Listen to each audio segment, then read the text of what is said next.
현재 많은 젊은이들은 결혼에 대해서 경제적으로 또 심리적으로 많은 부담감을 가지고 있는 것이 현실입니다. 미래 결혼은 어때야 하는지, 그리고 결혼을 왜 해야 되는지 바른 방향을 잡아주시면 감사하겠습니다. 아직 왜 해야 되는지도 모르네. 맞습니다. 이건 굉장히 중요한 겁니다. 우리가 어릴 때부터 성장을 하게 되면 우리는 짝을 만나게 돼 있고, 짝을 만나서 이제 새로운 인생을 시작하게 돼 있습니다. 이거는 짝을 어떻게 만나느냐에 따라서 내 인생은 확 달라지는 겁니다. 우리가 결혼을 한다 했는데 결혼의 종류를 조금 더 우리가 짚어봐야 됩니다. 우리가 집안들을 잘 보십시오. 상층 집안이 있고 중층 집안이 있고 하층 집안이 있습니다. 그리고 내가 인생을 살 것이 상층 인생을 살 거냐, 중층 인생을 살 거냐, 하층 인생을 살 거냐, 요거에 따라서 결혼의 방법이 틀립니다.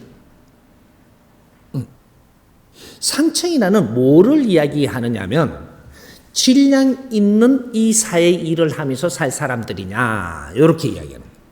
뭔가 여기도 신분을 갖다 대냐, 이렇게 생각을 하면 안 됩니다. 자연에는 항상 신분이 존재한다. 우주가 운행되는 것도 큰 질량이 움직이는 이는 은하계가 있고, 질량이 작은 게 운용되는 은하계가 있는 겁니다. 사람이 똑같은 거예요. 모든 구성이 맞아야지 이것이 생명이라고 하는 것. 이게 운영이 되는 살아있다라고 하는 겁니다. 모든 구성에 맞게끔 우리는 이 땅에 오는 것이다. 그래서 결혼을 한다라고 지금 해서 우리가 시집 간다. 시집을 가는 것은 그 집안에 들어가는 것입니다. 시집 가는 거는 내하고 파트너를 만나는 게 아니다, 이 말이죠. 파트너를 만나고 내 남자를 만나는 게 아니고 그 집안에 가는 겁니다. 그래서 우리가 좋다라고 그냥 만나가지고 그냥 그 집안을 무시하고 갔다면 너는 100% 실패한다. 시집이다, 이게 시집. 그 시집을 갈 때는 그 집안을 전부 다 내가 살피고 여기서 같이 합의를 봐야 됩니다. 그렇게 안 하고 그냥 우리가 좋아가지고 막 이렇게 대충 이래가지고 뭐 그냥 누구 허락만 받아갖고 들어가서 살면 신우한테 허락을 안 받았으면 신우가 너희들을 삐뚤어 조질 거고, 시고모한테 허락을 안 받았으면 시고모가 니한테 삐뚤어 조질 거고, 이 시집을 갔다면 집 안에 모든 사람들을 다 살피고 이런 걸 다 정리를 해갖고 내가 감당할 수 있을 때 그게 가야지. 안 그러면 시집 가지 마라. 요겁니다. 우리 많죠. 이 연예인들이 인기가 딱 올라버리면 그쪽 집안에 크게 힘을 가진 집안이 딱 대부로 옵니다. 좋다고 갔지요. 100% 밖으로 튕겨 나옵니다. 왜? 그 사람이 좋다 한다고 조금 대충 해가 들어갔거든요. 이건 시집 간 거예요. 상급 집안에는 시집을 가는 겁니다. 상급 집안.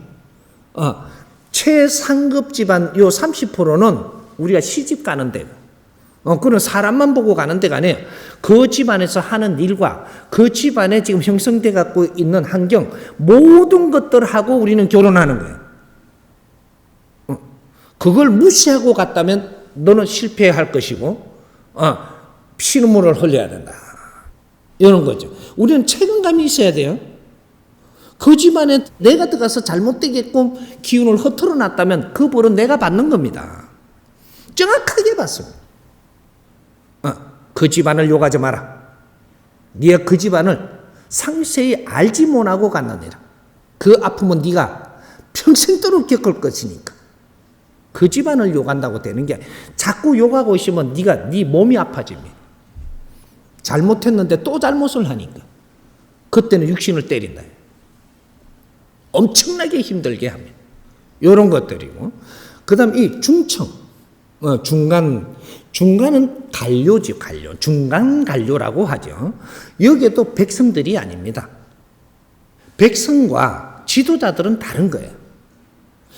4대, 3대, 3이 구성대가 있는데 40%가 정확한 백성이고 30%는 중간 관료고 30%는 지도부예요. 이렇게 구성을 해서 이 판을 짜서 지구촌이 운행되는 겁니다. 그래서 이 중간 이 관료는 어떻게 하느냐? 시집 반, 결혼 반, 이래가 사람이 좋아서 들어가는 거하고 그 안에 시집도 프로테즈가 한 30%는 있어줘야 된다라는 거죠. 집안 사람들하고도 맞춰야 되고 요거는 한 30% 맞추면 됩니다. 그리고 우리가 좋은 게 70% 맞아야 되는 거죠.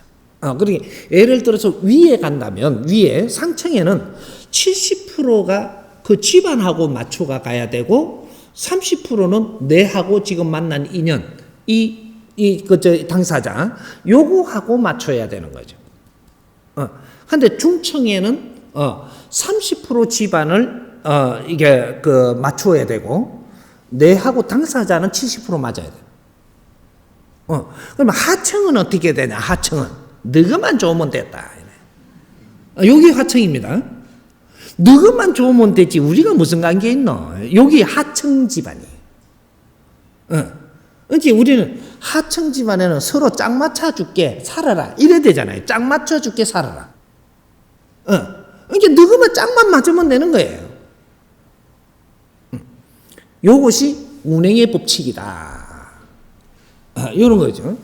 그러면 요청을 정확하게 알아야지 미래에 우리가 바르게 가지 실패를 안 하죠. 결혼 방향을 물었으니까 실패 안 하는 방향을 지금 물었을 까인가 봐. 그렇게 요걸 정확하게 알고 상대를 우리가 결정을 해야 되고 같이 합의를 봐야 된다 이 말이죠. 그러니까 우리가 잘못 선택해가지고 일어났던 일은 분명히 내한테 깨달음을 가지라고 치는 세상입니다. 직접적으로 쳐들어온다 이 말이죠. 과거에는 직접 안 쳤어요. 집안으로 모아서 집안으로 치면서 후손한테 내려갔지만 지금 현재는 네가 잘못한 건 네한테 두드리 들어온다. 이런 세상입니다. 이게 후천시대예요. 이제는 직접 타격해 들어온다 이 말이죠. 내가 내 옆에 사람을 아프게 했다면 내가 저 사람의 가슴이 아프게 했다면 그 아픔이 네한테로 다시 돌아와서 직접 타격하려 하게 돼 있다. 여기 시대가 지금 바뀌는 겁니다. 왜? 질량이 엄청나게 높은 세상이라서 빌빌 돌리지를 않고 직접 온다 이 말이죠. 이런 세상을 지금 우리가 사는 거예요. 정확하고 아주 맑은 세상이 오는 거죠. 이제 이런 것들. 그래서 우리가 이는 원리를 모르면 우리가 모르고 실수해갖고 당하고 왜 당했는지도 모르고 왜 어려운지도 모르고 이렇게 살면 이 사회가 계속 온탁해 가는 거예요. 어려움이 올 때도 알고 어려움이 왔다면 빨리 추스리고 빨리 또 이 진도를 나갈 수 있는데 모르면 한 번 당한 걸 갖고 평생 가져갑니다. 인생이 그때부터 꼬이는 거죠. 이런 거고.